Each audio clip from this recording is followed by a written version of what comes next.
दहेज कभी खुशियों की गारंटी नहीं दे सकता।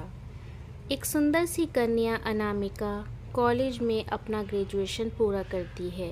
तभी उसकी मुलाकात एक लड़के राहुल से होती है। राहुल भी बहुत स्मार्ट और माता पिता का आज्ञाकारी बेटा है। दोनों एक दूसरे को पसंद करने लगते हैं।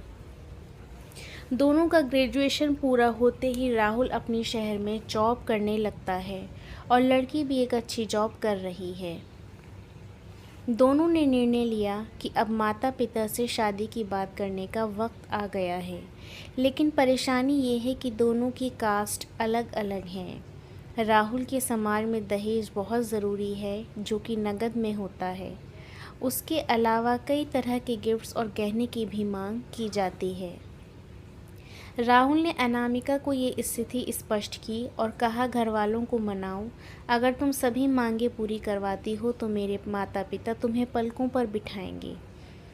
अनामिका ने अपने माता पिता से ये बात कही। अनामिका के माता पिता को ये बात पसंद नहीं थी, पर अनामिका की ज़िद थी कि अगर मुझे दहेज दोगे तो मेरी इज्जत बढ़ेगी।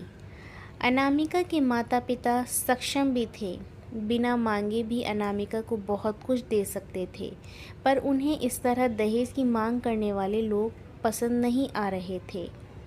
लेकिन माता पिता अनामिका की खुशी चाहते थे। उन्हें ये डर था कि कहीं उनकी बेटी ये ना सोचे कि वो अपनी बेटी को कुछ देना ही नहीं चाहते, इसलिए उन्होंने सभी शर्तें मान लीं। शादी में राहुल को कार, एक फ्लैट, फर्नीचर के साथ 50 लाख नकद दिए गए। साथ ही अनामिका के गहने भी दिए गए थे और सभी रिश्तेदारों को गिफ्ट्स और कपड़े भी दिए गए।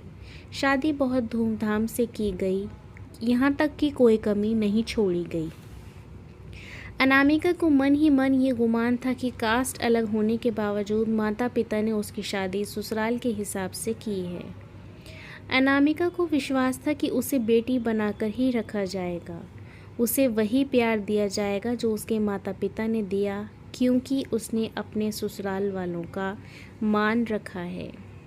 अनामिका ने अपने घर से ससुराल विदा ली। ससुराल में बहुत ज़्यादा पर्दा प्रथा थी। बहू को मनचाहा खाने तक की स्वतंत्रता नहीं थी। कितनी भी भूख क्या न हो, घर की बहू सबके खाने के बाद ही खाएगी। यहाँ तक कि उसे घर के पुरुषों के सामने बैठने तक की इजाज़त नहीं थी। अनामिका ने इस बात पर ऐतराज़ दिखाया, पर उसकी किसी ने नहीं सुनी। राहुल ने भी ये बोलकर मुंह फेर लिया कि ये तो हमारे यहाँ की परंपरा है। अनामिका को जो गुमान था वो धरा का धरा रह गया। उसे अपने माता पिता की बात याद आई। जब उन्होंने समझाया था तो वो उनसे बहुत लड़ी थी। उसने ससुराल में बात करने का फैसला किया। अनामिका ने अपने सास, ससुर और पति से बात की, लेकिन उन्होंने एक नहीं सुनी और उसे बहुत बेरहमी से पीटा गया। अनामिका ने तो कभी ऐसा व्यवहार देखा ही नहीं था। उसे जिस लाए हुए दहेज पर घमंड था वो चूर चूर हो चुका था। अनामिका को माता पिता से बात करने में भी शर्म महसूस हो रही थी। इसी कश्मकश में एक दिन अनामिका ने अपने आप को ख़त्म कर दिया।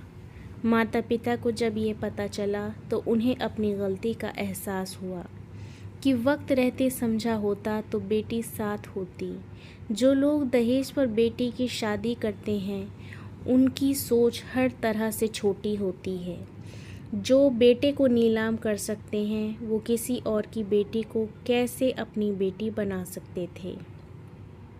दहेज कभी खुशियों की चाबी नहीं बन सकता, ये बात सभी को समझानी होगी। इस दहेज प्रथा की कहानी में आपने पढ़ा होगा कि माता पिता ही नहीं, लड़की की सोच भी दहेज को सपोर्ट कर रही थी। कई बार लड़कियों को दहेज का गुमान हो जाता है, पर जो लोग लोभी होते हैं वो कभी अच्छे नहीं हो सकते। यह बात सबको समझने की ज़रूरत है। कहानियाँ जीवन में बहुत मायने रखती हैं। कई बार बड़ी से बड़ी डिग्री भी ज्ञान नहीं देती और एक छोटी सी कहानी हमारा जीवन बदल देती है। शिक्षाप्रद कहानी को आधार बनाकर अपने बच्चों को जीवन का सच्चा ज्ञान दें। उम्मीद है आपको ये वीडियो पसंद आई होगी। वीडियो को ज़रूर लाइक करें और चैनल को ज़रूर सब्सक्राइब करें।